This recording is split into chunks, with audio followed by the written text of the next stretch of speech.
Buenos días a todos. Vamos a dar inicio a la actividad del día de hoy del Departamento de Anestesiología. El día de hoy vamos a hablar sobre puntos claves en la anestesia para el paciente quemado. Va a estar a cargo de María Camila Castañeda, residente de segundo año del programa de anestesiología de la Universidad del Valle. Tenemos la participación del grupo de psiquiatría. Muchas gracias por estar con nosotros. Gracias a ustedes por la invitación. Eh, la dinámica, como siempre, la doctora va a dar su ponencia. Y al final hacemos los comentarios de los docentes, preguntas de los participantes, tanto del auditorio como los participantes que están en el auditorio virtual. Y nada, empecemos.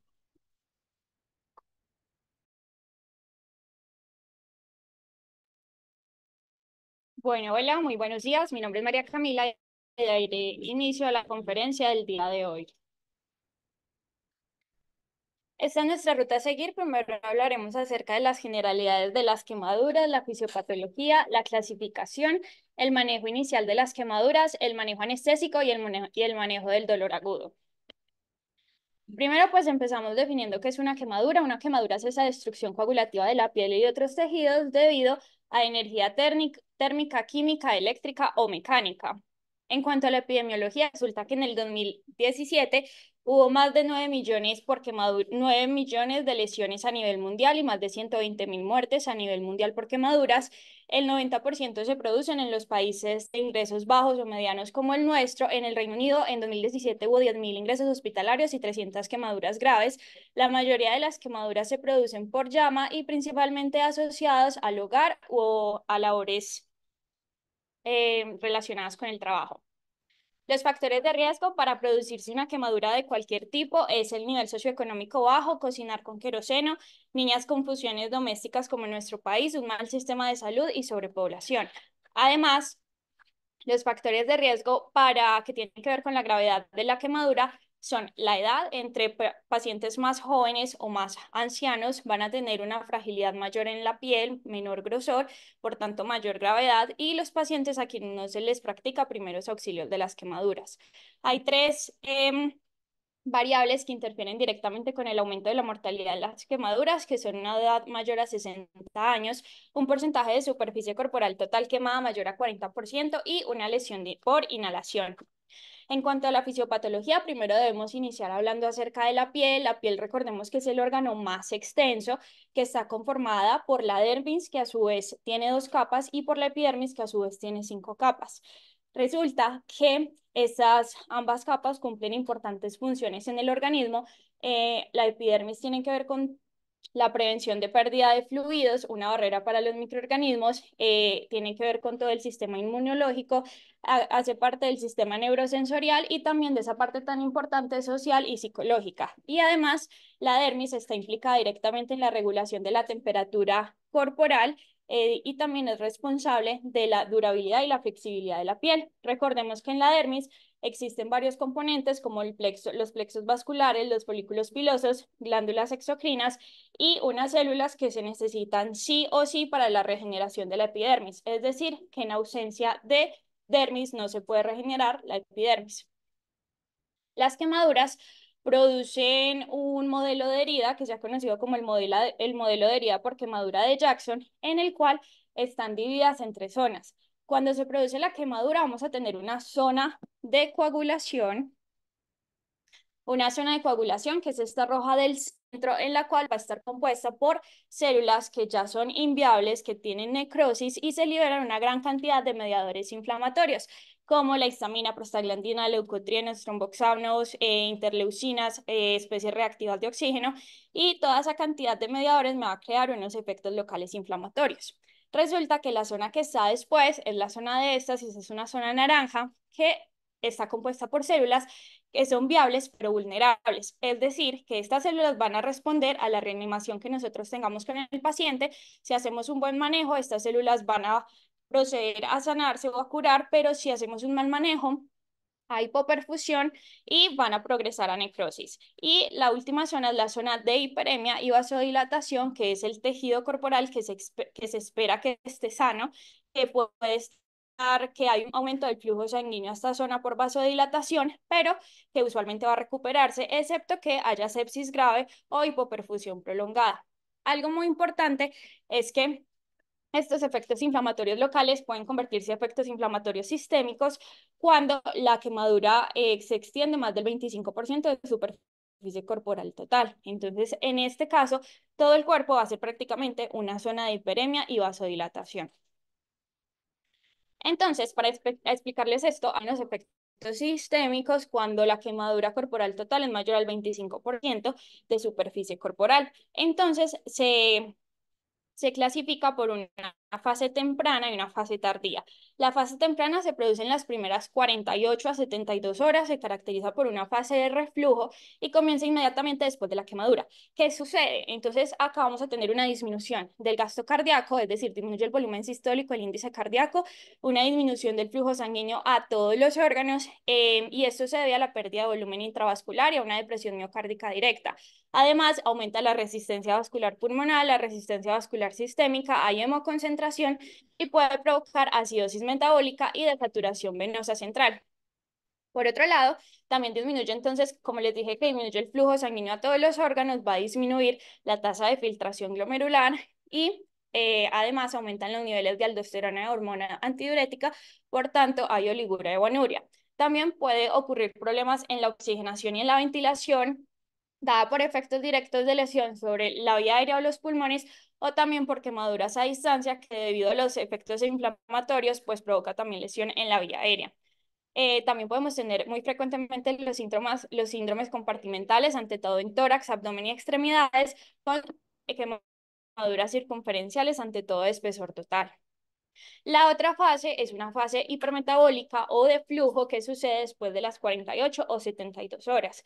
Esta fase se caracteriza porque, al contrario de la anterior, hay un aumento, hay un mayor gasto cardíaco, hay un aumento del consumo de oxígeno, un aumento en la producción de dióxido de carbono, hay un mayor flujo de sangre a los órganos y a los tejidos, entonces aumenta la tasa de filtración glomerular, aumenta el flujo al hígado también, disminuye la resistencia vascular sistémica, aumenta la saturación venosa de oxígeno y a nivel metabólico algo muy importante es que van a aumentar las catecolaminas, las hormonas contrarreguladoras. Esto hace que se produzca mayor resistencia a la insulina, por tanto va a haber hiperglucemia y además aumento de gluconeogénesis, lipólisis, proteólisis, entonces entra el cuerpo en un estado catabólico, hay déficit de aminoácidos para la síntesis de proteínas, va a haber hipertermia, circulación hiperdinámica y, como ya les dije, aumento en el consumo de oxígeno.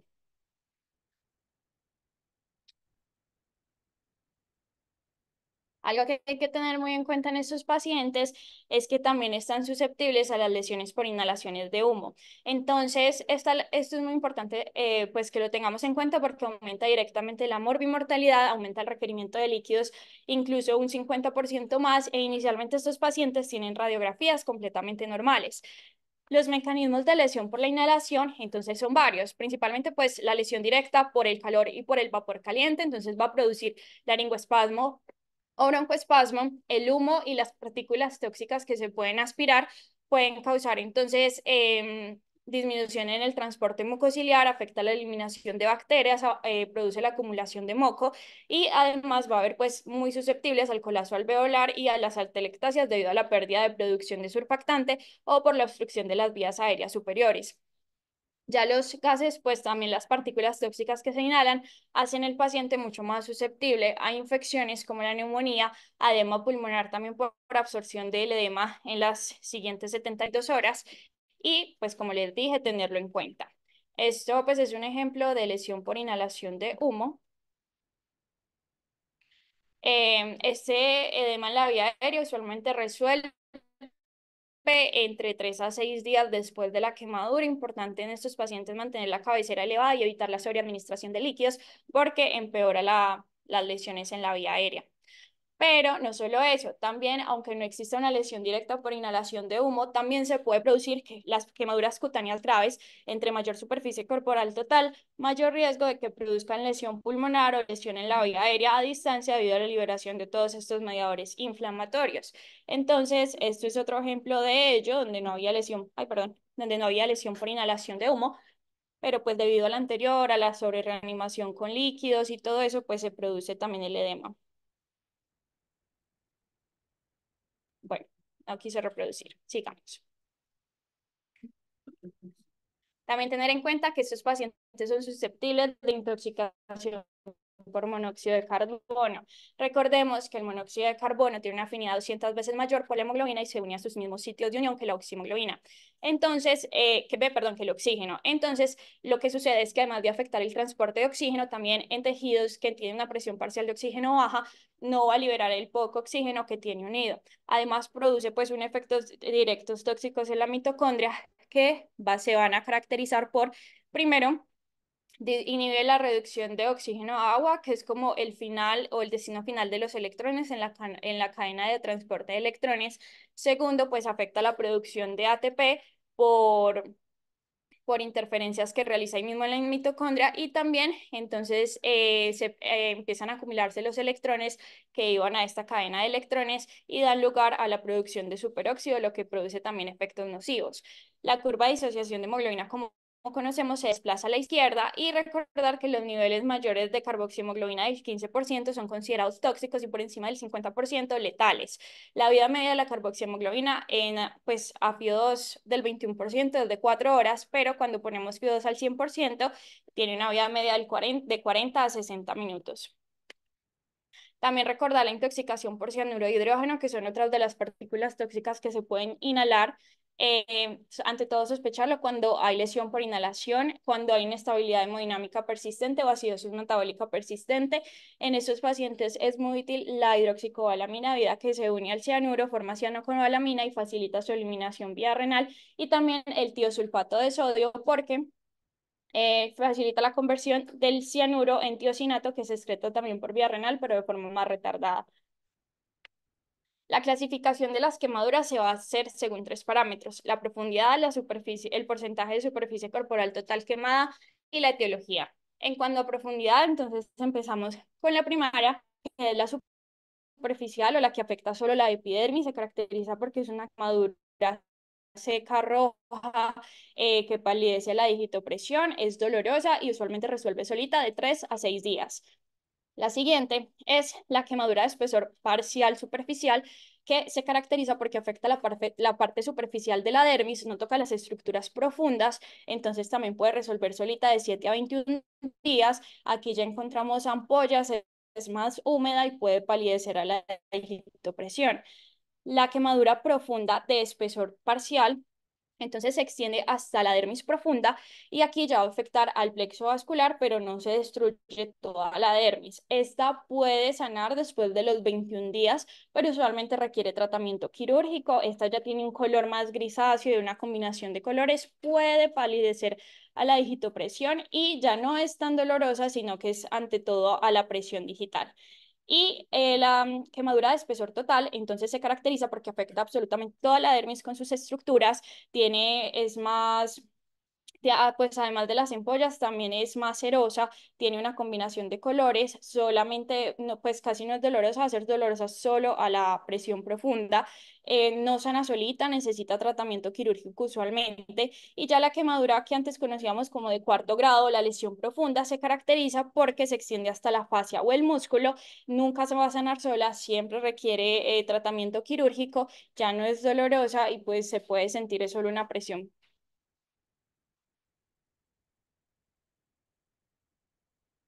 Estos son algunos ejemplos de lo que les acabo de mencionar: la superficial de espesor parcial, la profunda de espesor parcial o la quemadura de espesor total, que ya la vemos que es blanca y esto ya prácticamente no es doloroso. En cuanto al porcentaje de superficie corporal total quemada, tenemos varias formas de calcularlo. Una de las más conocidas es la de Lamb-Browder. No voy a hacer mucho énfasis en esto, conocer que hay varias formas de hacerlo, y también la regla de los 9 de Wallace. En cuanto a la etiología, tenemos que la quemadura térmica es la mayoría de las quemaduras en un 90%. Su profundidad va a depender de la temperatura de contacto, de la duración del contacto y del grosor de la piel.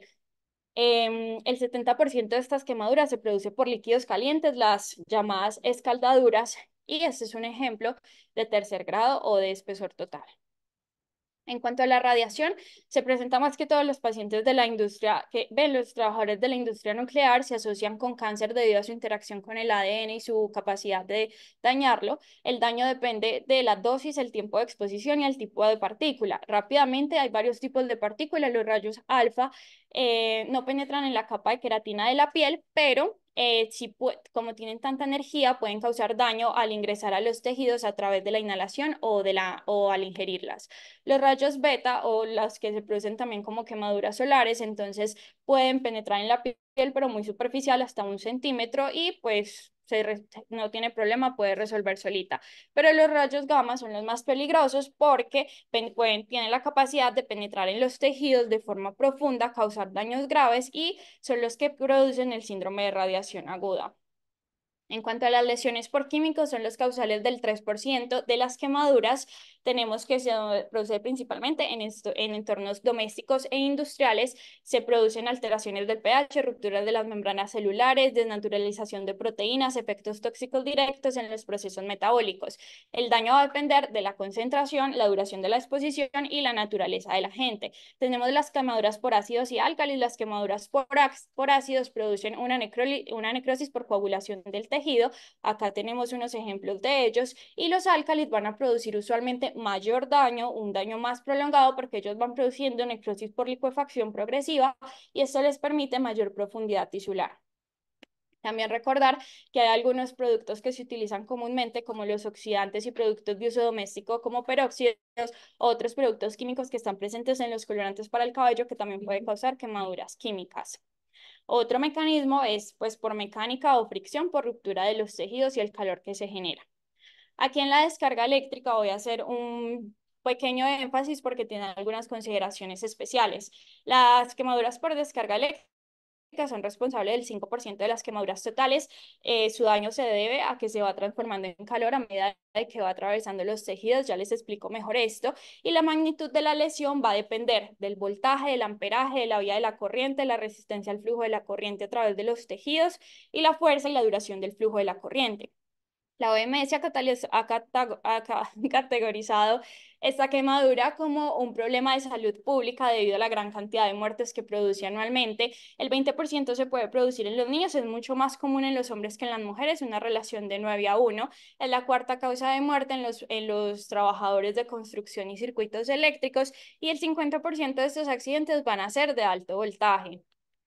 Las propiedades de la electricidad son importantes conocerlas para que entendamos el daño que causa esta quemadura, y es que recordemos que la corriente eléctrica puede ser continua, en la que es unidireccional, como las baterías, generan una sola contracción muscular que retira a la víctima de la fuente y es poco peligrosa, pero la alterna, entonces en esta los electrones están cambiando periódicamente de dirección y eso hace que genere una estimulación continua a nivel muscular, que se produzca la contracción muscular y mantenga flejados pues la mano, y de esta forma impide que su víctima se libere de la corriente eléctrica, causando mucho más daño.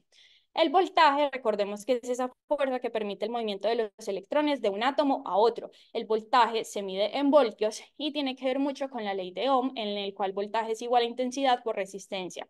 Se consideran de bajo voltaje por debajo de 1000 voltios, alto voltaje por encima de 1000 voltios, y hay que tener aquí en cuenta el rayo que tiene un alto amperaje, es de corta duración y es de alta mortalidad. La resistencia, entonces, es esa oposición que genera un tejido al paso de la corriente a través del mismo tejido.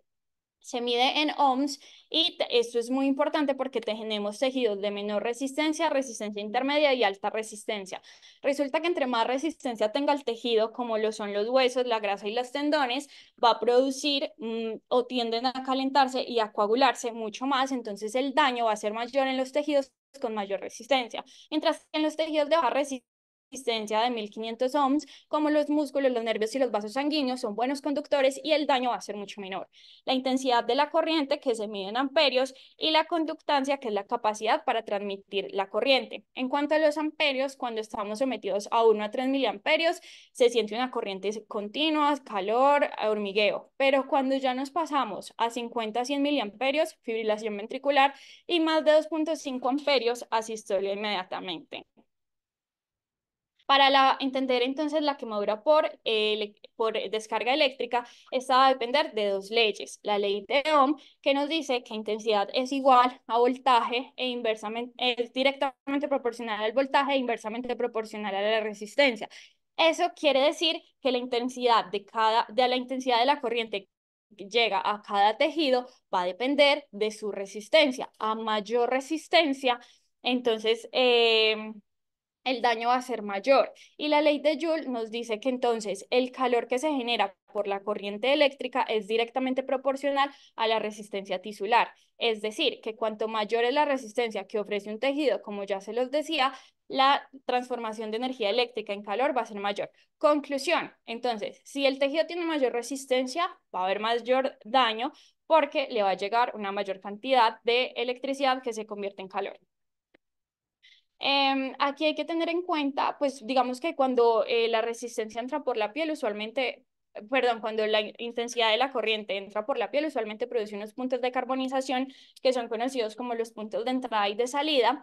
Y es importante tener en cuenta que hay que ver cómo fue el recorrido de la corriente eléctrica y en qué plano se realizó. Si yo tengo un plano horizontal que entró por la mano derecha y salió por la mano izquierda, pues voy a ver que fue totalmente atravesando el corazón y hay mayor riesgo de despolarización de estas células excitables y pues mayor riesgo de arritmias y de paro cardiorrespiratorio. Pero si yo tengo una corriente, no sé, que entró por la cresta ilíaca y salió por un pie, entonces el plano está mucho más alejado del corazón y digamos entre comillas que puede ser más seguro para el paciente.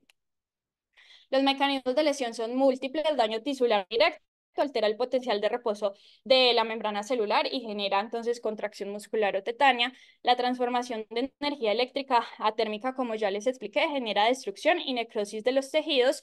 La lesión mecánica, pues por los traumas o las caídas que pueden presentarse a raíz de las descargas eléctricas.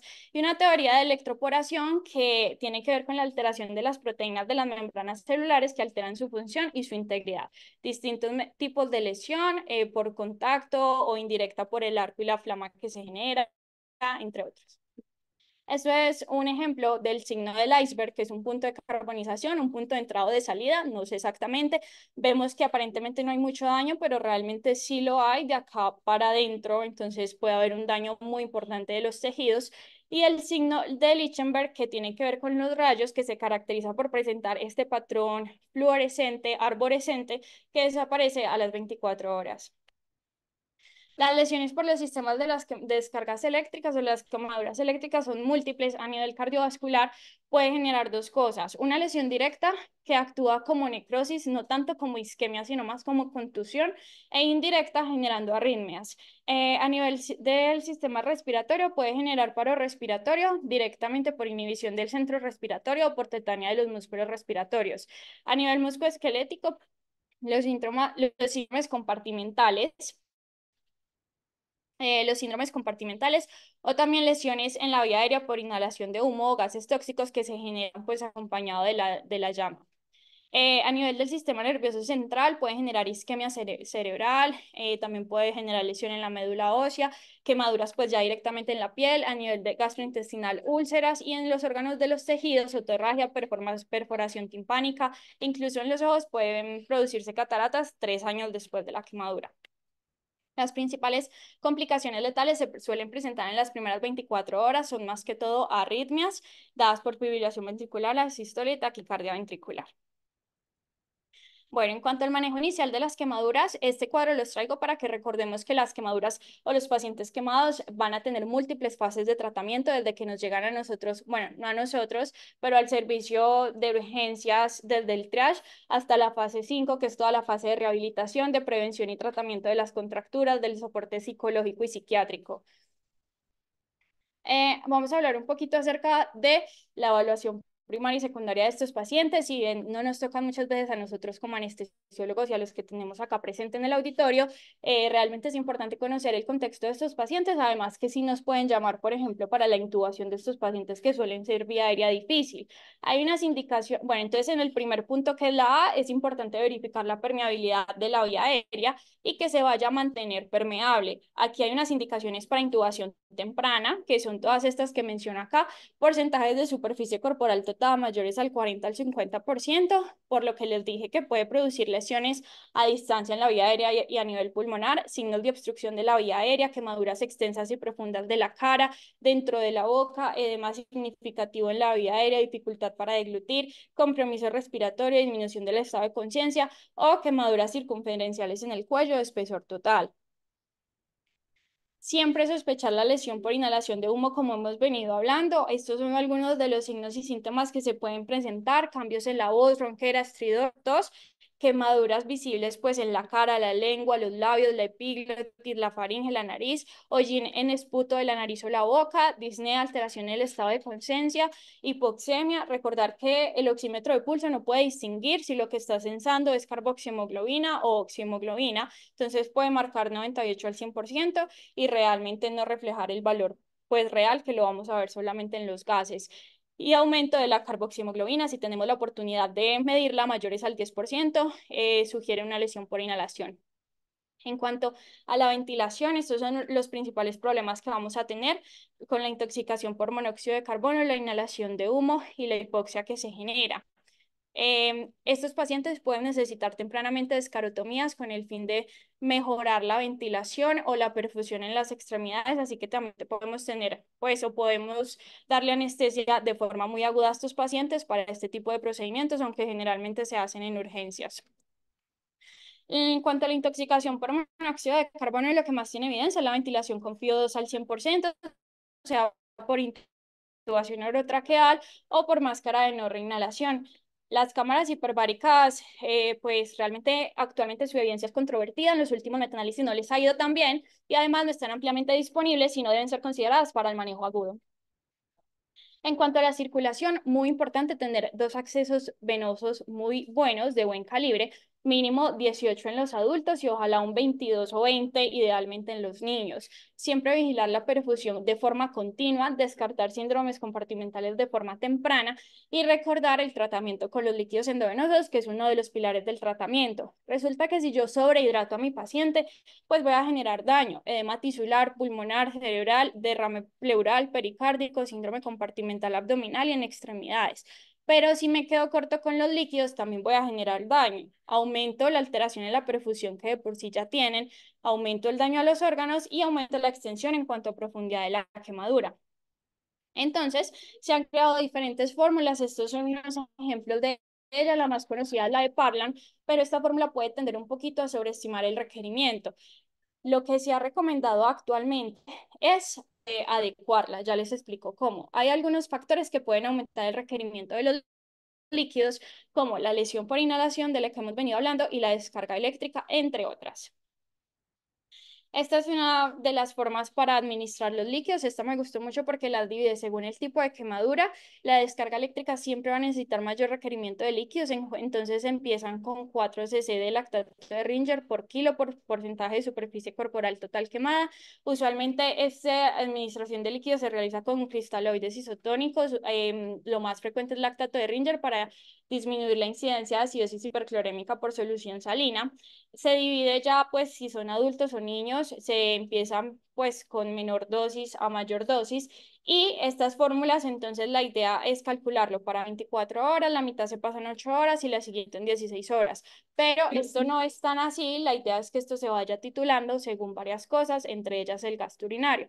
Este, por ejemplo, es uno de los algoritmos en el cual, para usar la fórmula de Parlan, utiliza el peso real, pero para calcular el gasto urinario utiliza el peso ideal. Según el gasto urinario, entonces se va modificando la administración de los líquidos, si se debe disminuir un 100%, si se continúa igual, si se debe aumentar o si se debe reducir pues hasta un 25%. Ya les digo cómo más hay que evaluar si estamos reanimando adecuadamente y también hay que tener en cuenta la administración temprana de coloides. Ante todo, si a las 12 horas estamos necesitando un gran requerimiento de líquidos, que es más o menos 6 cc por kilo por porcentaje de superficie corporal total. Los coloides que se recomiendan es la albúmina al 4.5%, un tercio de mis requerimientos de los cristaloides. No están muy indicadas las gelatinas, porque se ha demostrado que no son superiores a los cristaloides, son más caros, con mayores reacciones alérgicas, y los hidroxietilalmidón han aumentado la mortalidad. Igual, pues de esto no hay muchos estudios en pacientes pues quemados directamente.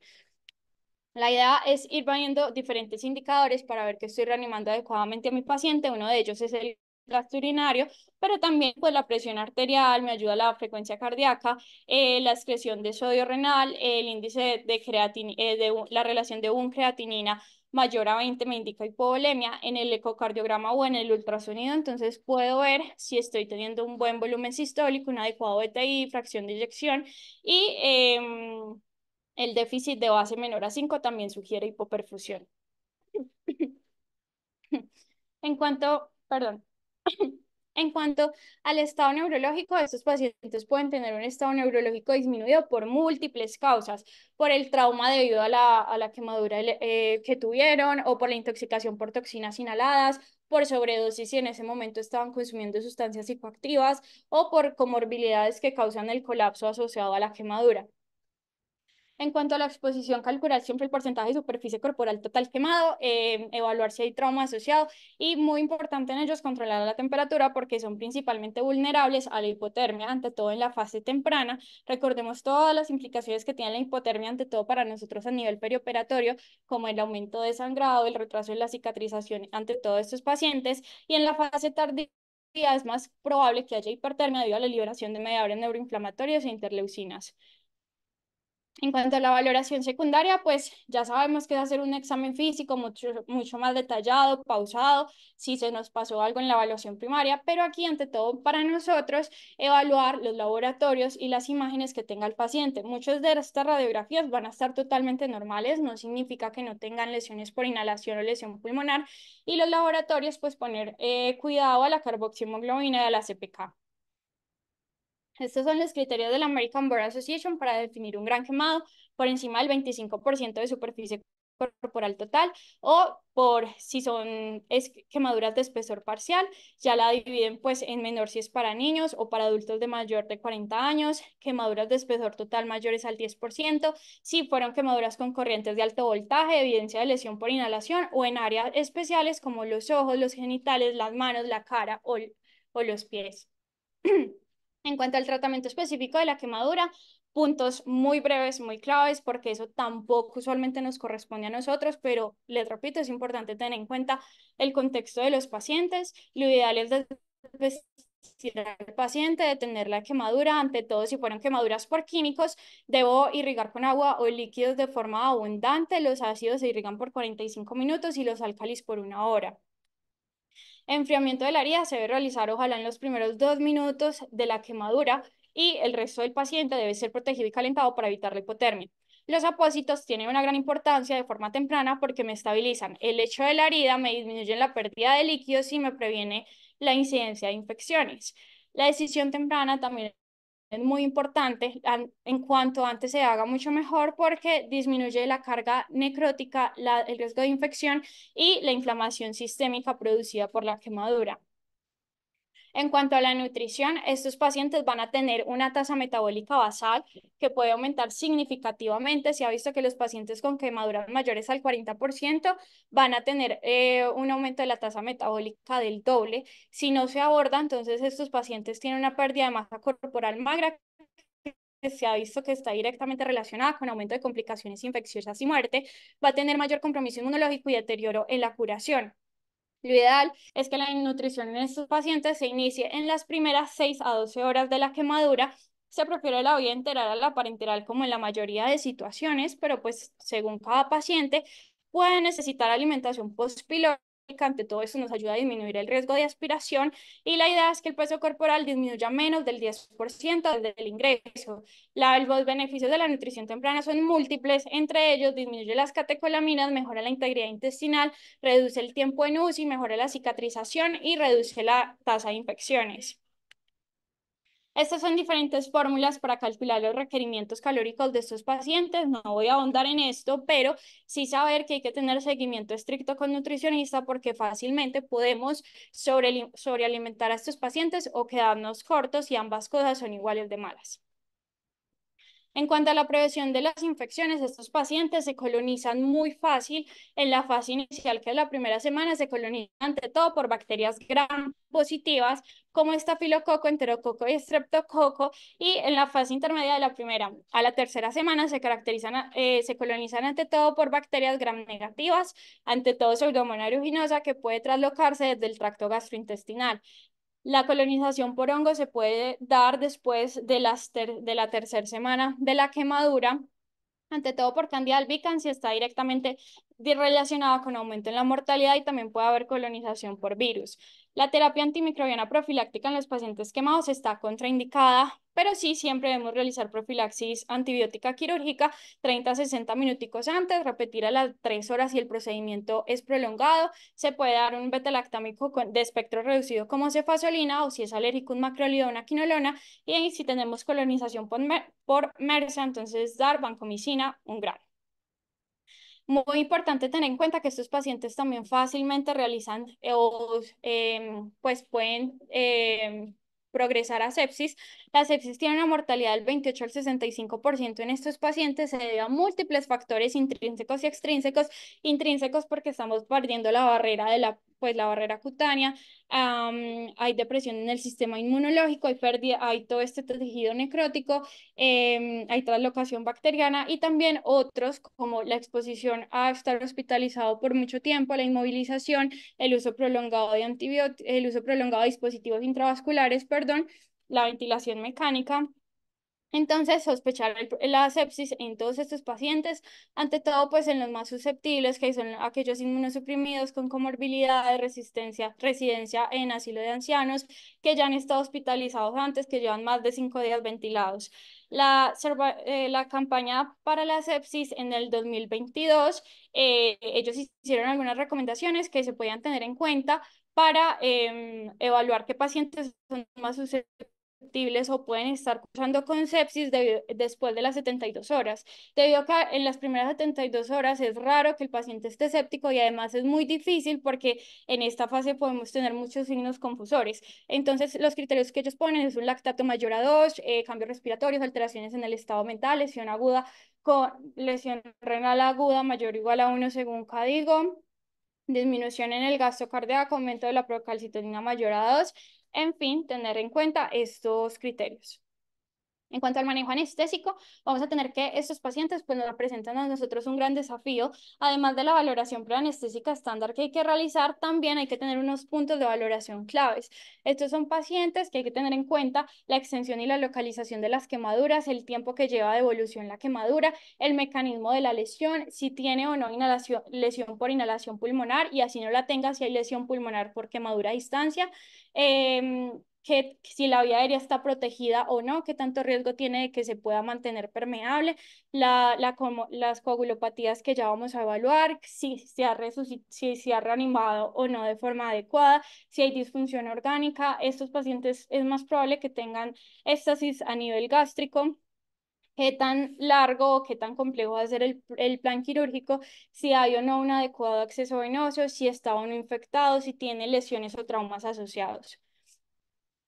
En cuanto al ayuno, recordemos que las pautas del ayuno para estos pacientes son similares a las pautas de ayuno para la población general, según las últimas guías de anestesiología del 2023.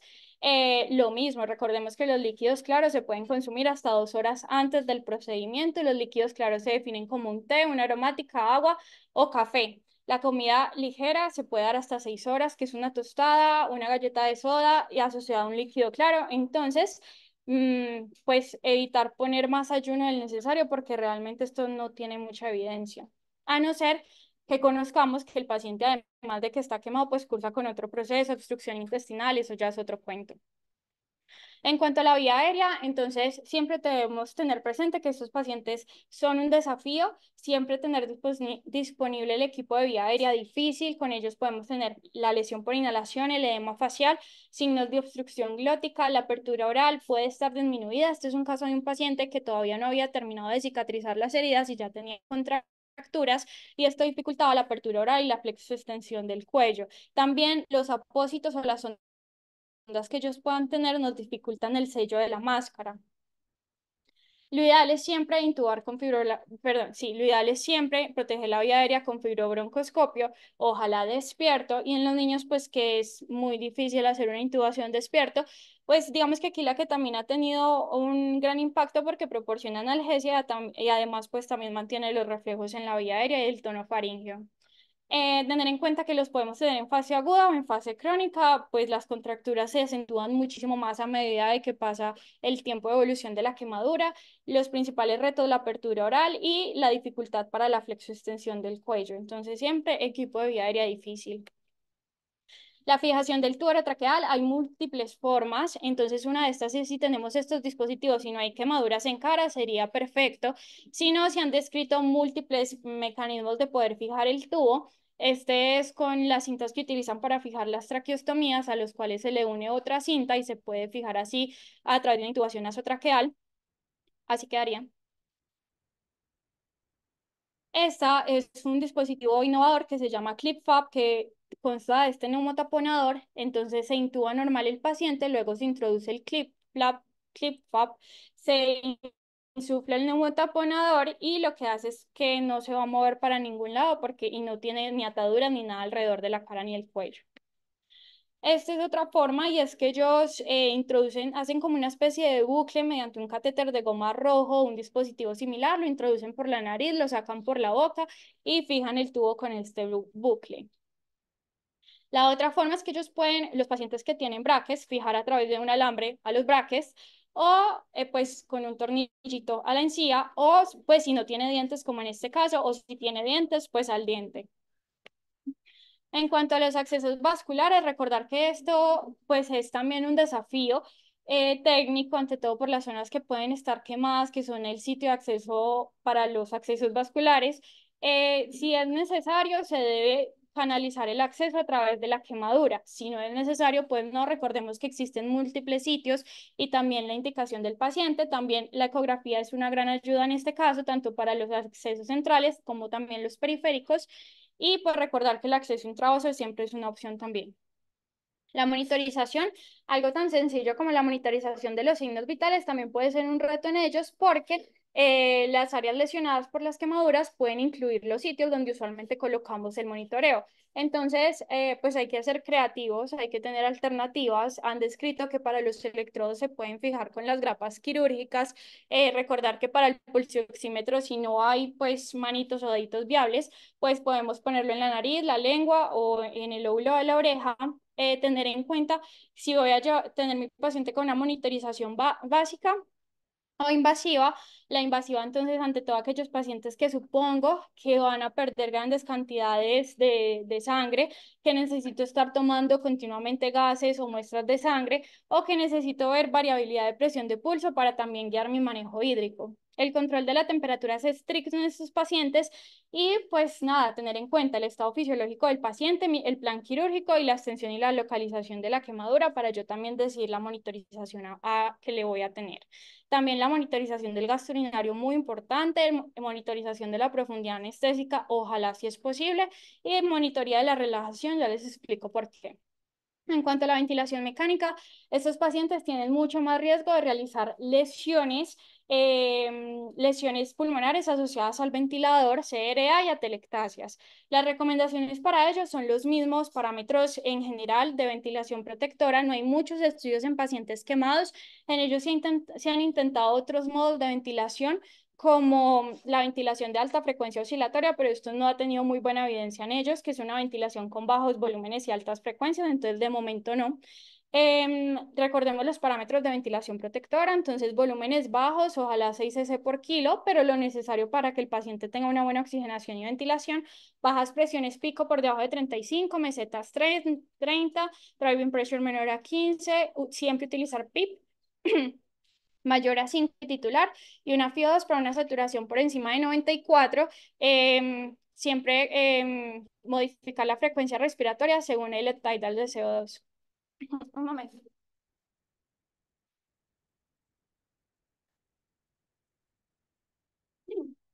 Bueno, continuando, entonces también tenemos que tener en cuenta el riesgo del sangrado que tienen estos pacientes. Esta es una de las tablitas que nos dice cuánto pueden perder por centímetro cuadrado de desbridamiento de la quemadura. Entonces, en las primeras 24 horas pierden menos sangre, a medida de que pasa la evolución de la quemadura son susceptibles a perder más, y cuando están infectadas las heridas, mucha más cantidad de sangre. En cuanto a la transfusión de estos pacientes, no hay un umbral definido, el umbral es el mismo que la población general, pues en general vamos a tener un umbral de 7, pero de hemoglobina, pero no solo mirar la hemoglobina, también mirar las comorbilidades y mantener la precarga y el estado metabólico. No hay hasta el momento ningún estudio que compare la eficiencia o superioridad de un fármaco sobre otro para disminuir el sangrado. Estos pacientes son muy susceptibles a coagulopatía. La coagulopatía se caracteriza por ser traumática, aguda y un fenómeno también hemorrágico que que puede llevar a una coagulación intravascular diseminada. Puede ser desproporcionada al respecto a la quemadura. Obviamente hay mayor riesgo si la extensión es mayor, pero también quemaduras pequeñas pueden producir coagulopatía significativa, y esto va a depender de la profundidad, de la lesión por inhalación y de hemodilución, y recordar que los tiempos de coagulación son muy poco sensibles para detectar coagulopatía en ellos y en general, y ante todo en las primeras horas. Estos pacientes se han encontrado que tienen cambios a nivel de la coagulación desde fases muy tempranas, que tienen disminución de la proteína C, S, antitrombina 3, aumento del factor 7 activado, aumento del fibrinógeno, también aumento de fibrinolisis y del complejo trombina-antitrombina. Entonces es muy importante evaluar la coagulopatía porque esto hace que aumente la morbimortalidad en estos pacientes, la ventilación mecánica y la estancia en UCI. Ellos han recomendado hacer pruebas viscoelásticas, no tenemos un algoritmo específico para los quemados, pero se puede realizar extrapolando el algoritmo de trauma también para guiar la transfusión y ver qué componentes necesita y cuáles no. En cuanto a las consideraciones farmacológicas, tenemos que van a haber unos cambios muy importantes a nivel de farmacocinética y farmacodinamia. A nivel de farmacocinética vamos a tener una pérdida de proteínas plasmáticas, una disminución de albúmina. Recordemos que la albúmina se va a unir a los ácidos y a los neutros, y por el contrario vamos a tener un aumento de la glicoproteína, de la alfa-1 glicoproteína ácida, se podría decir que aquí actúa como un reactante de fase aguda, va a aumentar su cantidad y va a disminuir entonces la fracción libre de fármacos que se unen a ella. También vamos a tener un aumento en el volumen de distribución. Esto se ha visto, se ha estudiado con la mayoría de los fármacos que utilizamos en anestesia. Para todos hay un aumento del volumen de distribución, y a nivel de farmacodinamia vamos a tener que, como hay lesión en los órganos, disminución y después aumento del flujo, la interacción entre el fármaco y el receptor es impredecible. Entonces la respuesta de los fármacos también puede llegar a ser impredecible. Las primeras 48 horas, como les había comentado, se caracteriza por disminución del gasto cardíaco, el flujo hepático y renal, y esto hace que disminuya el metabolismo y eliminación de muchísimos fármacos que emplean estas rutas para su metabolismo y eliminación. Entonces, tener en cuenta que en estas primeras 48 horas puede que necesite disminuir la dosis de múltiples fármacos, pero por el contrario, después de las 48 horas sucede todo lo contrario y aumenta el metabolismo y la eliminación de los fármacos, entonces puede que mis dosis de fármacos sean superiores. En cuanto a las técnicas anestésicas, no se ha demostrado que alguna sea superior a otra, pero sí hay ciertas consideraciones a nivel regional, ante todo para bloqueos de nervios periféricos, puede que esté muy limitado debido a que usualmente se necesitan pues interferir o realizar la cirugía en múltiples partes del cuerpo, del sitio donante, del sitio receptor, o hacer desbridamiento en múltiples partes, entonces puede que por ese lado esté limitada, y además también porque el área donde pretendo realizar mi bloqueo puede estar quemada, y a diferencia de lo que pasa en los accesos vasculares, esto no es impredecible, entonces no voy a someter al paciente a un riesgo de esos.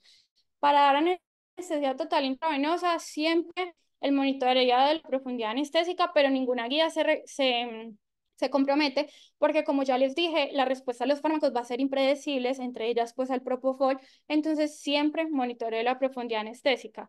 En cuanto al Perdón, en cuanto a la técnica balanceada, vamos a tener requerimientos aumentados de opioides por la tolerancia que ellos realizan.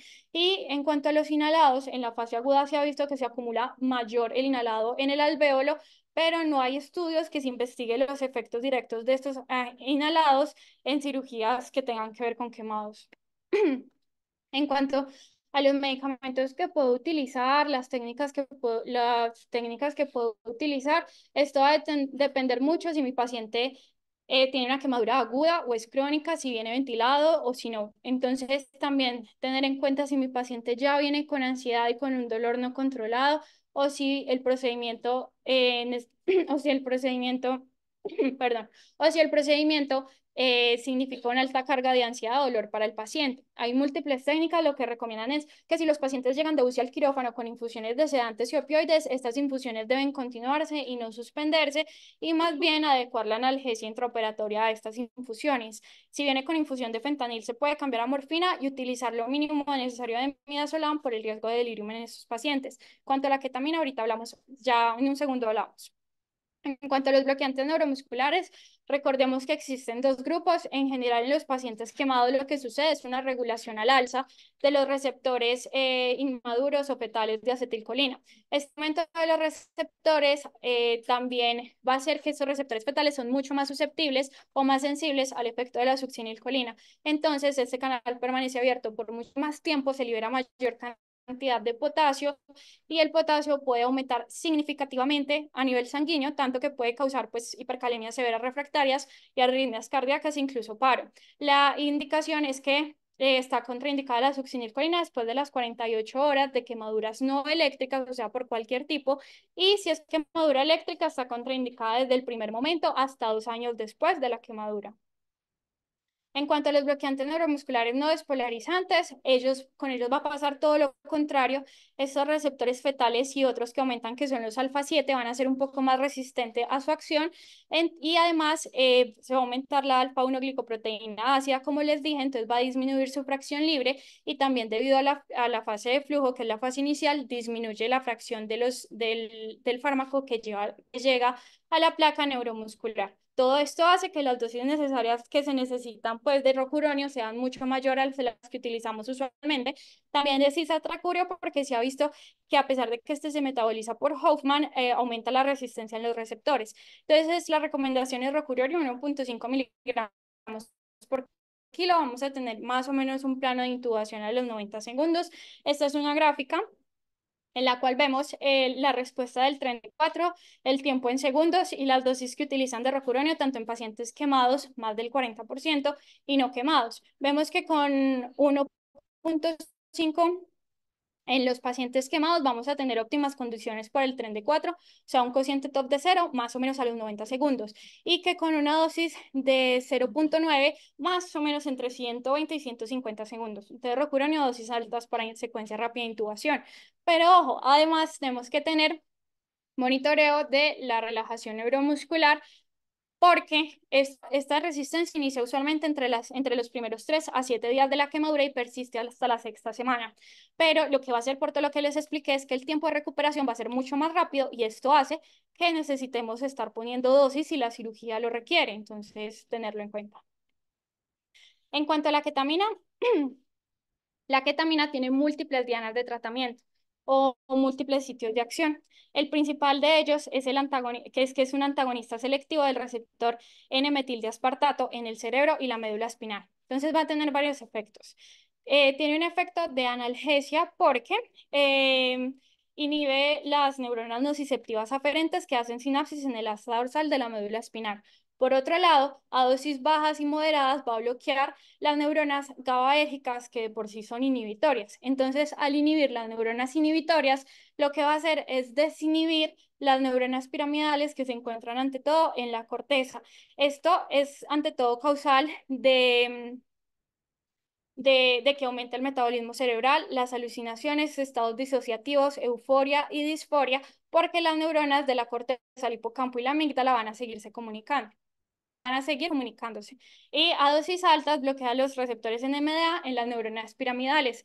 Entonces, aquí ya va a bloquear los receptores NMDA a nivel del tronco encefálico, el núcleo parabranquial y la formación reticular, también su comunicación con el tálamo y el prosencéfalo basal, llevando al paciente a un estado inconsciente.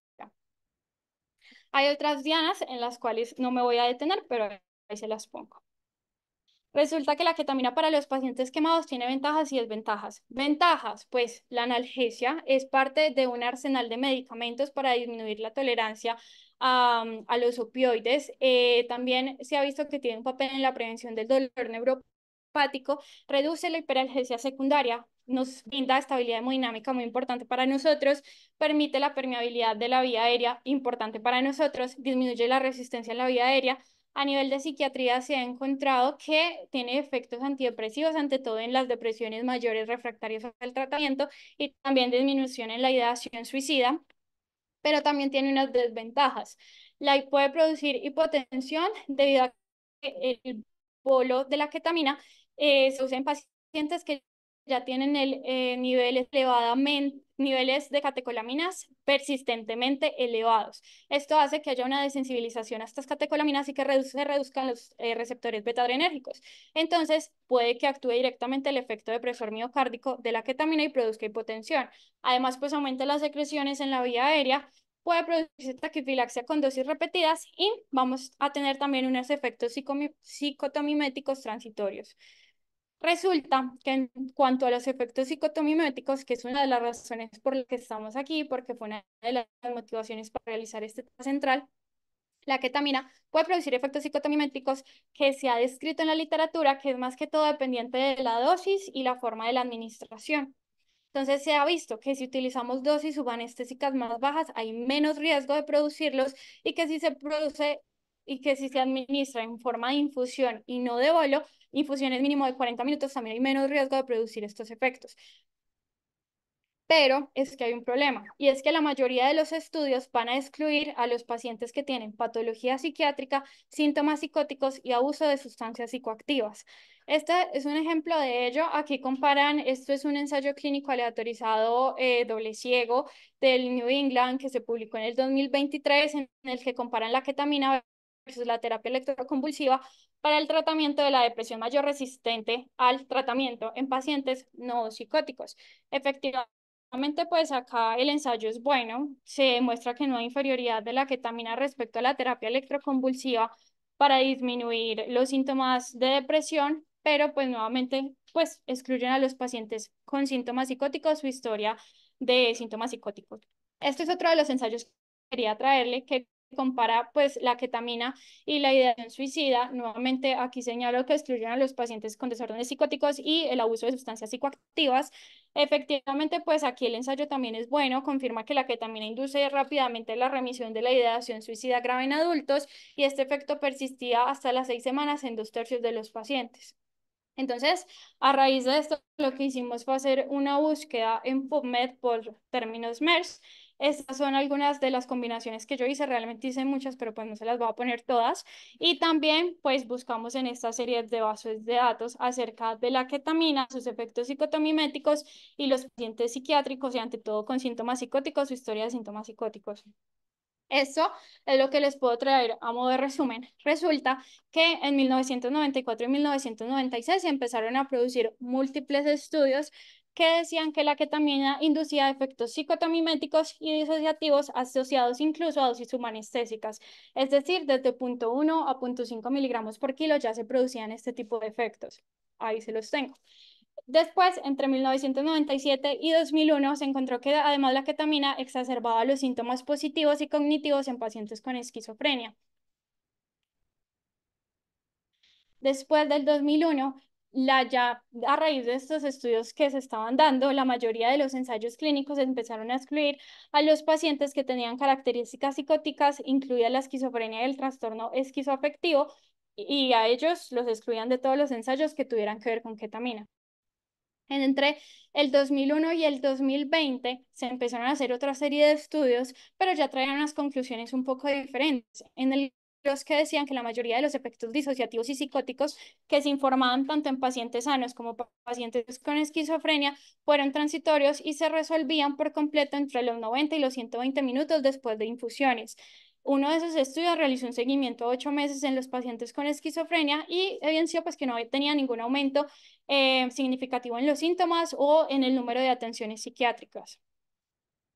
Y también, pues desde el 2015 se han realizado múltiples estudios en los que se han descrito que la ketamina podría mejorar el estado de ánimo y incluso disminuir o resolver los síntomas psicóticos después del tratamiento en los pacientes con trastorno depresivo refractario y de esquizofrenia.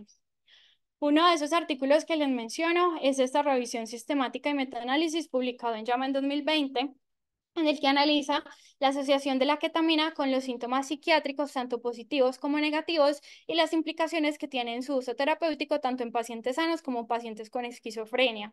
Incluyeron un total de 36 estudios de 1997 a 2018, tres de ellos analizaban los pacientes con esquizofrenia, se realizaban los estudios tanto con ketamina racémica como con esketamina y solo en adultos con un rango de edad media de 22 a 40 años. Estas fueron las escalas psiquiátricas que se utilizaron para evaluar los síntomas. Las dosis y los tiempos de infusión de ketamina fueron súper variables. Yo me puse a ver pues, los estudios y habían dosis tan bajas como de 0,12 miligramos por kilo en bolo hasta dosis altas de 0,8 miligramos por kilo, y también habían unos que utilizaban infusión y otras no, y habían infusiones de 19 minutos y otras de 90 minutos, entonces hay una gran heterogeneidad en los estudios.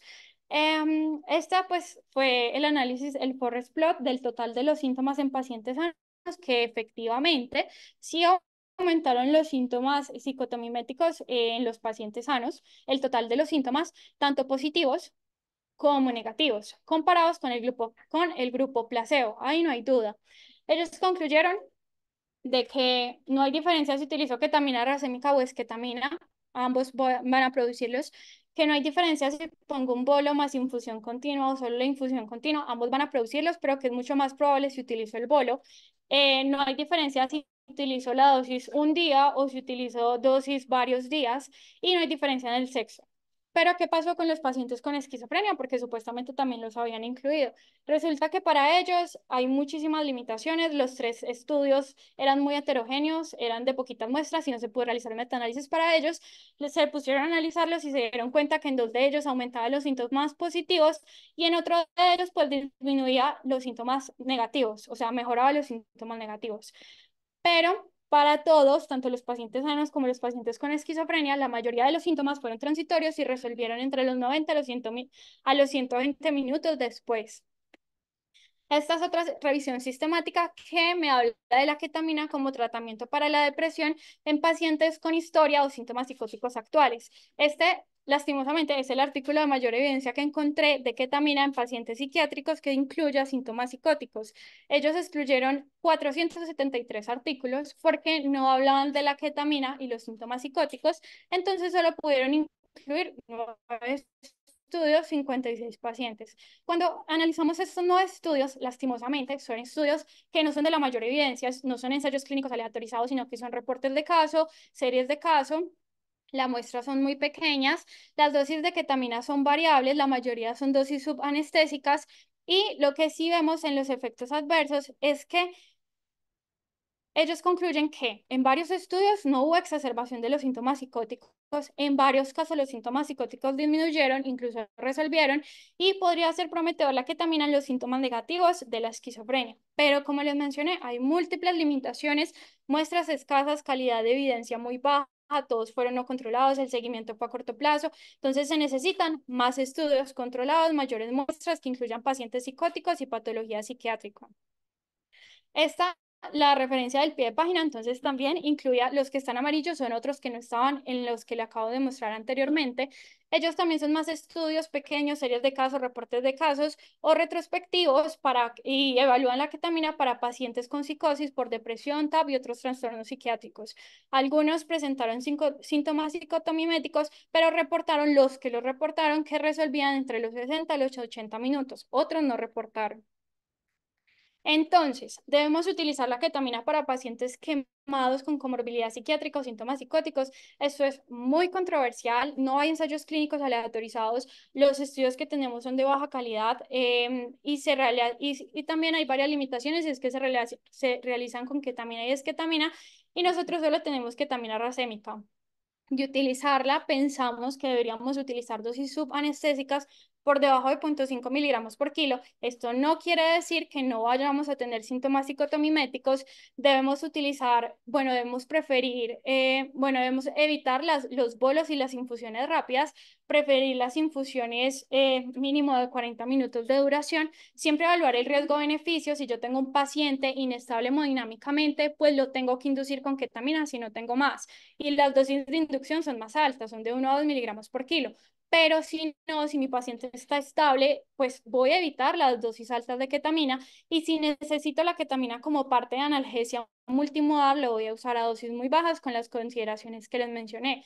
Lo otro es seguir los pacientes. Estos pacientes usualmente tienen múltiples intervenciones quirúrgicas.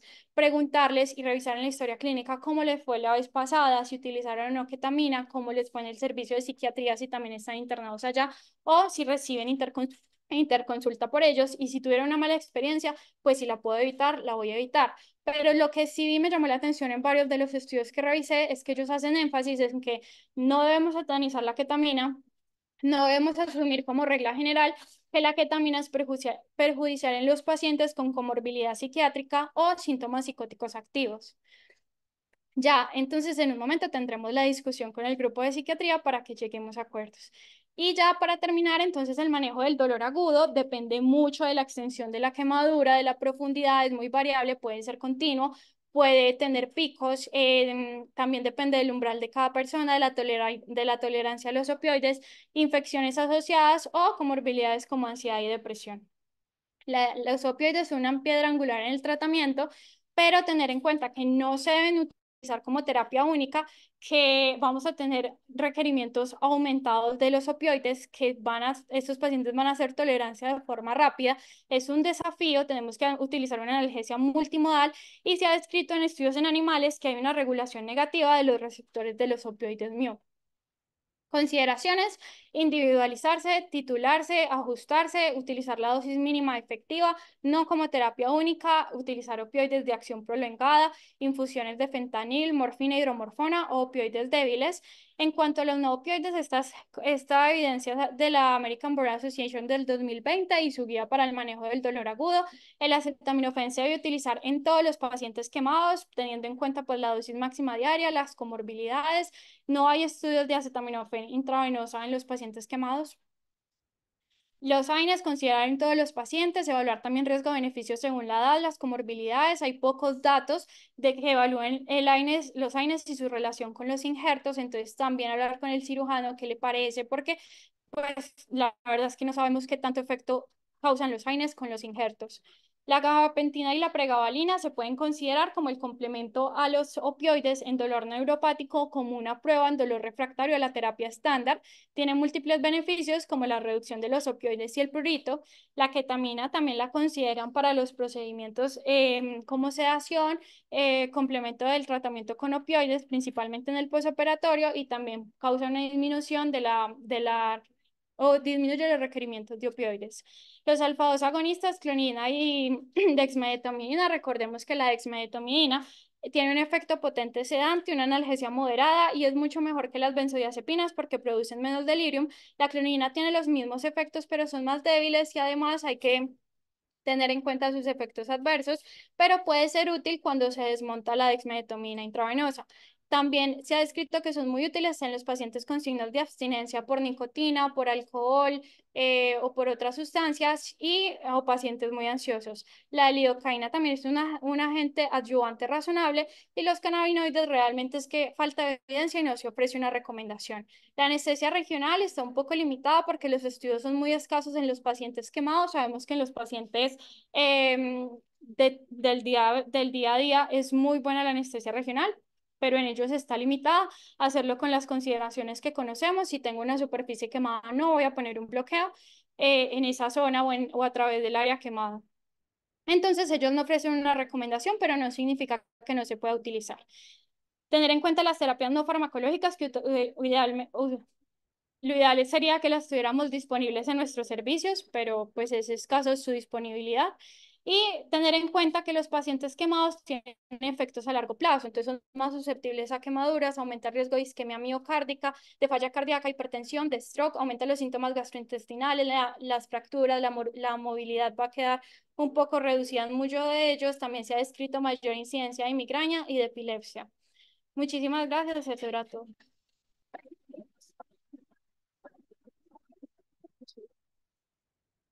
Bueno, muy bien. Muchas gracias a Camila. Muy buena la revisión. Hiciste los puntos de estos pacientes quemados. Nos pusiste una puesta al día de la evidencia actual. Vamos a darle paso a los comentarios de los los profesores de psiquiatría. ¿Te pueden acercar acá? Nuevamente, muchas gracias por venir a la actividad. Bueno, ¿cuál es la? Aquí. No, acá pegado. Para que Bueno, nos oiga el auditorio de... muchísimas gracias por la invitación, muchísimas gracias por la presentación. Aprendí muchas cosas. Mi nombre es Sandra Milena Ramírez, soy psiquiatra en LACE, trabajo en la unidad de salud mental y soy profesora del departamento de psiquiatría. Bueno, digamos que soy la persona que lleva menos tiempo trabajando aquí en el hospital, es decir, que mis compañeros probablemente han acumulado más experiencia clínica en el acompañamiento en la unidad de quemados y en todos sus procesos. Estamos de acuerdo en que la ketamina es un medicamento con alto potencial terapéutico en varios aspectos y que satanizar su uso no es adecuado. Pero hay una diferencia grande entre satanizarlo como tenerlo como primera opción a elegir en un grupo particular de pacientes. En ese sentido, digamos, estamos de acuerdo en las dos, pero no es igual no satanizar a tener como primera alternativa terapéutica, ¿vale? Que es de pronto en el punto donde en algunas ocasiones necesitamos como ponernos de acuerdo.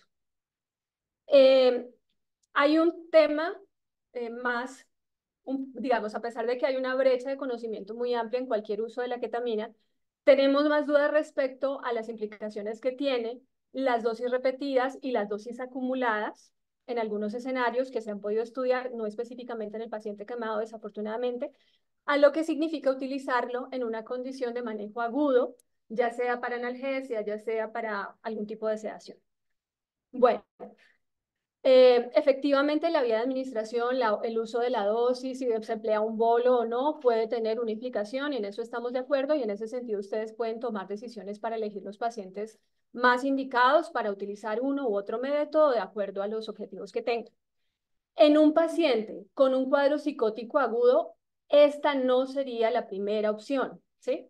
A menos de que ese paciente psicótico agudo tenga una alta tolerancia a los opioides, dolor neuropático, le fue muy mal con las otras alternativas, allí ya vamos viendo. Pero no lo manejemos, gracias, como primera opción, ¿sí? Porque esta implicación que tiene el hecho de que ya conocemos que la ketamina tiene unos impactos de manera transitoria y aguda, ¿sí?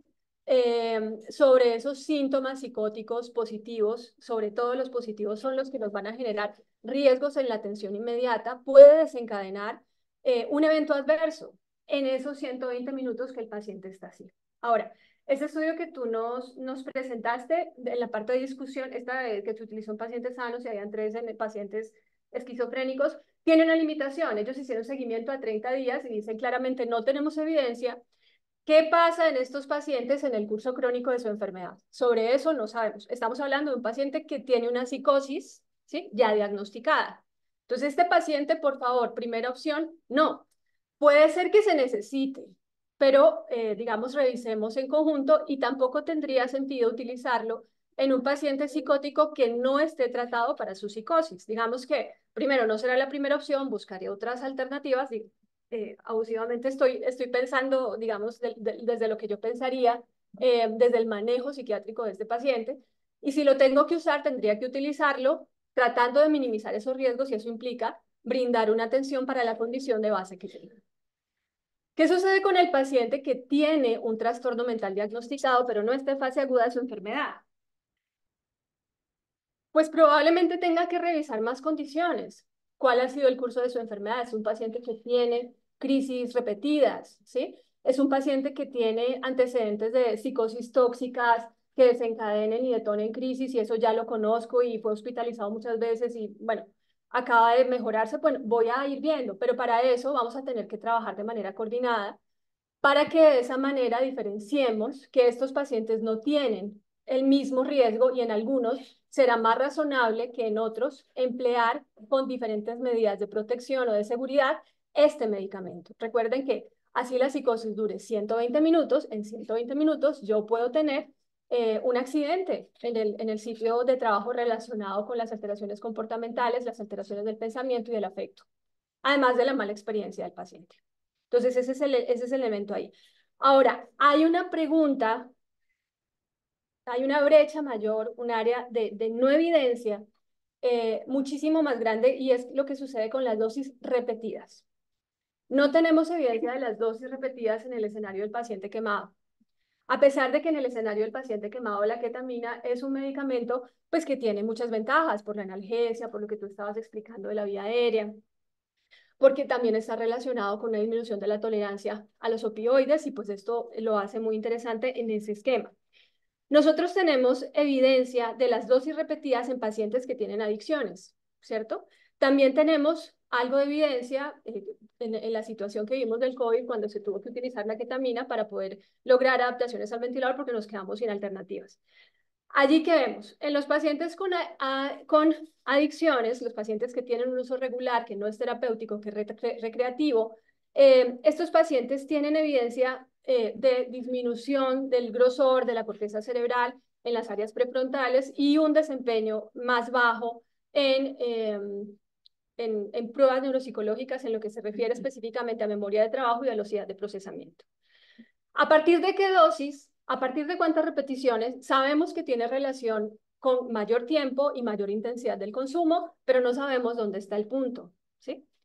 En los pacientes que fueron intubados y que pues tuvieron que utilizar ketamina durante esta emergencia del COVID, pues sabemos que hay unos efectos que se describieron sobre todo pues a nivel de la vesícula biliar que fue más problemático y que tiene relación con ese elemento de las dosis acumuladas y en este caso sí relacionado con un escenario terapéutico.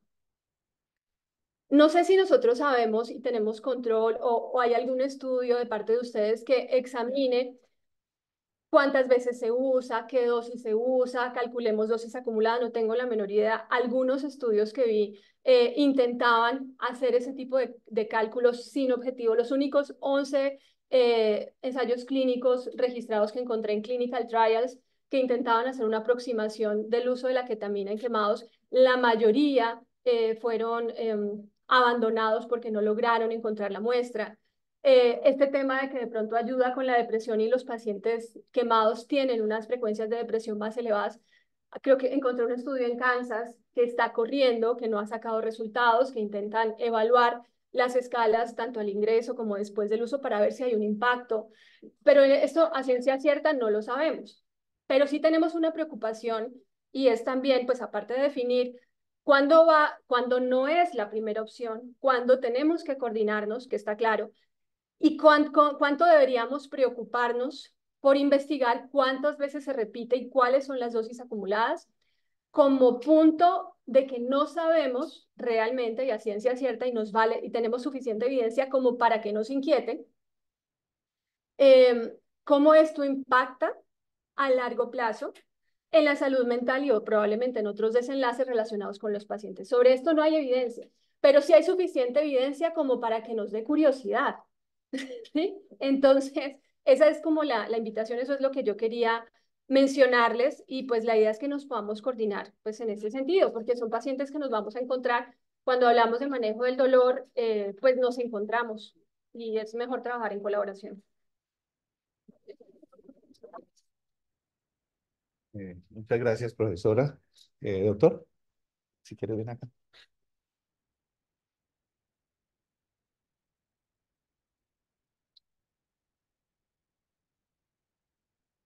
Doctor, ¿cómo está?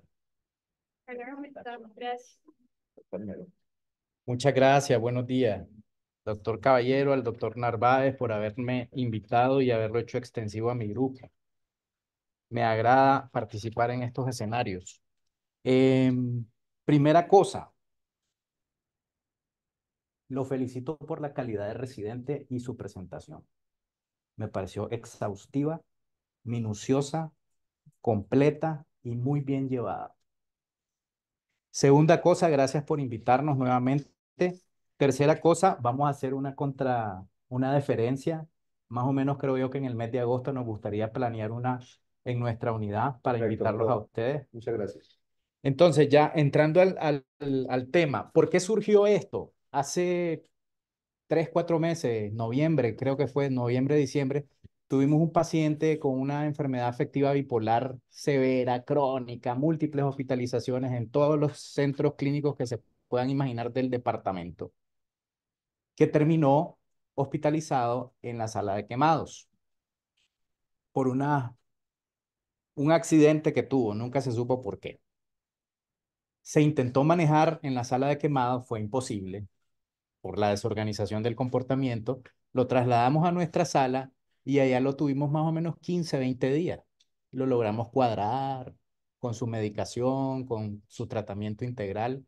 Cada tanto tiempo lo llevaban a curaciones. Mientras estuvo en nuestra sala, nosotros insistíamos bastante en preferir o buscar otras alternativas a la ketamina. Cuando el paciente mejoró lo suficiente de su estado mental, pues se dice, ya no necesita estar en la unidad mental, va de regreso a quemados porque todavía no había terminado sus curaciones y sus injertos y demás. No había pasado una semana en la sala de quemados cuando el paciente tuvo una severa recaída maníaca, en donde se quitó todo, se ensució, se contaminó, etcétera. Fuimos a revisar en la historia clínica y lo que había sucedido era que habían usado ketamina en una de las curaciones que habían tenido en esos días. Entonces, son situaciones que yo creo que son infrecuentes, pero la realidad es que en este hospital manejamos lo más complejo de lo más complejo. Se les va a juntar el paciente con enfermedad de Parkinson, que se les va a agitar, que no le van a poder poner una serie de medicamentos y además necesita una anestesia. Y así por el estilo. Entonces, por eso surgió esta revisión, porque inicialmente pues yo me molesté, tuve 15 días al paciente en mi sala, salió bastante compensadito y luego echó para atrás. Eh, un aspecto que podría ayudar a mejorar la atención y la comunicación es que el anestesiólogo o el grupo de anestesiología que atiende a los quemados hablen con los médicos asistenciales de la sala y pregunten muy bien cómo están reaccionando en el post quirúrgico, porque eso es lo que les va a dar muchas veces pista. A veces ni siquiera nos llaman a nosotros porque el paciente fue muy breve y otros pacientes que tienen más factores de riesgo, como los que la doctora mencionó, o esquizofrenia o consumidores de cualquier cantidad de sustancias, que además, hay que decirlo, el paciente policonsumidor con frecuencia lo que tiene detrás es un trastorno mental nunca diagnosticado. Y lo otro es que no solamente es esquizofrenia y esquizoafectivo, hay que tener mucho cuidado con el paciente bipolar, con el bipolar 1, bipolar 2, etcétera. El otro punto que en mi paso por una clínica de dolor crónico en el extranjero, aprendí que en el perioperatorio de muchos de estos pacientes se puede favorecer el control postquirúrgico del dolor con una infusión perioperatoria de magnesio, de sulfato de magnesio. Entonces yo me preguntaría qué lugar tendría el uso de sulfato de magnesio en el perioperatorio de este tipo de pacientes para disminuir requerimientos incluso de opioides. Y para finalizar, uno de los artículos que revisé que me gustó mucho, lo publicaron ahorita hace pocos meses en el British Journal de Anestesia. Uno de los autores es un anestesiólogo llamado Julián Palanca. Me da la impresión que es hawaiano. Y él firma un editorial con respecto a un estudio multicéntrico retrospectivo de más de 200.000 procedimientos en donde se usó ketamina más otras cosas. Y lo llamativo del doctor Palanca, que me pareció chistoso y que fue muy irónico, es que él es profesor en Estados Unidos en una universidad de San Luis del departamento de anestesiología y del departamento de psiquiatría, sin ser psiquiatra. Entonces yo creo que ese es un llamado a que necesitamos estar más de cerca. Entonces lo llamativo en este estudio y lo que comentan en el editorial es que se asoció, y ojo, asociación no es igual a causalidad, se asoció el uso de ketamina en general en todo tipo de procedimientos, no hablan solo de quemados, con dos cosas, con problemas de saturación de oxígeno intraoperatoria y la otra que me causó más curiosidad, mayor porcentaje de pacientes que no salen del hospital a su casa, sino que se van a un hogar geriátrico o a un hogar de cuidados crónicos, porque de algún modo el resultado o lo que se ve en el postquirúrgico puede ser por muchas otras causas también, pero se asoció en los que recibían ketamina, no eran lo suficientemente autónomos como para regresar a su casa. Entonces, eh, nuevamente, muchas gracias, profesor Caballero, la palabra queda Muchas en gracias, usted. profesores. Muchas gracias. Sí, pues creo que vamos en la misma línea. Eh, a raíz del caso clínico que tuvo el doctor Salmerón, pues es clave y lo dijo también Camila en su presentación, hay que revisar muy bien la historia del paciente. Hay que darnos cuenta en qué contexto está nuestro paciente, que, que va de la mano de que no vamos a satanizar la ketamina, pero tampoco tenerla como siempre, como la primera línea de manejo de nuestros pacientes.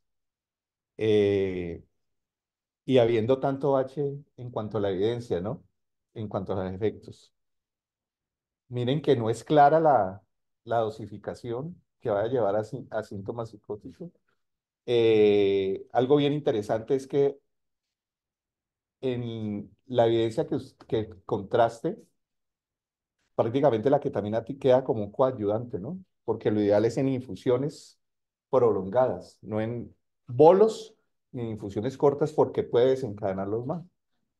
Y que prácticamente es lo que venimos viendo con la ketamina, que es el resurgimiento en la última década de la ketamina. De hecho, cuando yo me formé en anestesia, la ketamina estaba ya muy dejada atrás. Y con el resurgimiento del manejo multimodal de dolor, otra vez vuelve a estar, a estar en el escenario clínico y siendo un importante fármaco en el manejo multimodal. Entonces, lo que nos queda aquí de experiencia, de enseñanzas en esta revisión conjunta es siempre revisar bien nuestros pacientes. Como dijo la doctora, si un paciente con una crisis evidente, pues no le vamos a mandar la crisis teniendo otras opciones. Ahora, yo entiendo que a veces tenemos en el hospital situaciones de fármacos, o en el país, porque actualmente es una situación de país, el problema de los fármacos está un poquito complicado y a veces no tenemos mayores opciones, ¿no? Desafortunadamente a veces nos vemos en estos escenarios clínicos que nos llevan la falta de insumos. Pero en lo posible siempre tratar la estrategia multimodal. Tú lo dijiste, lidocaína, el doctor Salmerón lo acaba de decir, sulfato de magnesio, sobre todo en estos escenarios clínicos del cuidado crítico. Aquí también están los residentes de medicina crítica y cuidado intensivo. Eh, hacer ese manejo multimodal de sus pacientes, que de hecho muchas veces los tenemos en esos primeros 10, 20 días.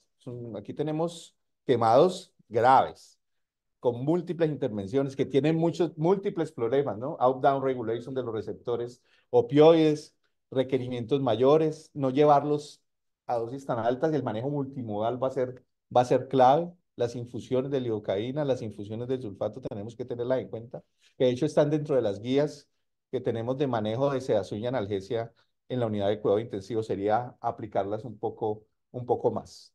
Bueno, yo creo que para terminar, ¿alguna pregunta por parte del auditorio? Juan. Juan es nuestro residente de segundo año, compañero de Camila.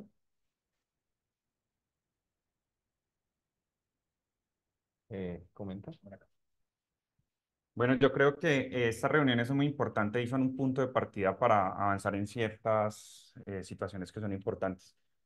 Lo primero es que tenemos que partir de nuestra experiencia como institución y es necesario desde este momento dar una mirada hacia atrás, qué es lo que ha venido sucediendo con las sedaciones a nivel de los pacientes pues, de la unidad de quemados. ¿Por qué? Porque no hay protocolos estandarizados, digamos, para utilizar una dosis X o una dosis Y, pero lo que sí vemos en la práctica nuestra es que, y pues que tiene también un sustento neurobiológico, que la utilización de ketamina a dosis bajas, subanestésicas, como lo mostró Camila, pues puede tener unos beneficios a nivel de analgesia, sin comprometer, digamos, esa ocupación de receptores que nos generen esos efectos psicomiméticos. Eso es lo primero. Lo segundo es que es importante devolvernos en esos pacientes para observar si la ketamina ha sido utilizada como agente, digamos, sedante único, pues buscando un efecto disociativo únicamente para realizar el procedimiento, o si ha sido utilizado en combinación con otros agentes para precisamente ahorrarnos esa dosis de ketamina y que la sedación sea, digamos, principalmente dada por otro agente, como serían las mezclas que se usan frecuentemente como Ketodex o Ketofol. Tercero, me uno a lo de la evidencia. Hay una evidencia muy limitada. De hecho, pues, si observamos los metaanálisis, en su gran mayoría son muy heterogéneos y tienen limitaciones metodológicas también porque no establecen límites de heterogeneidad, lo cual impide que esos metaanálisis que han mostrado, digamos, como esos efectos secundarios a corto o mediano plazo, pues no se puedan analizar finalmente porque no se realiza un análisis por subgrupos, ¿cierto? Muy diferente, pues yo comparar un estudio que utilizó dosis de 0,2 miligramos por kilo de ketamina y compararlo con un estudio que usan una dosis de 1,5 miligramos por kilo. Es como, pues, comparar cosas totalmente diferentes.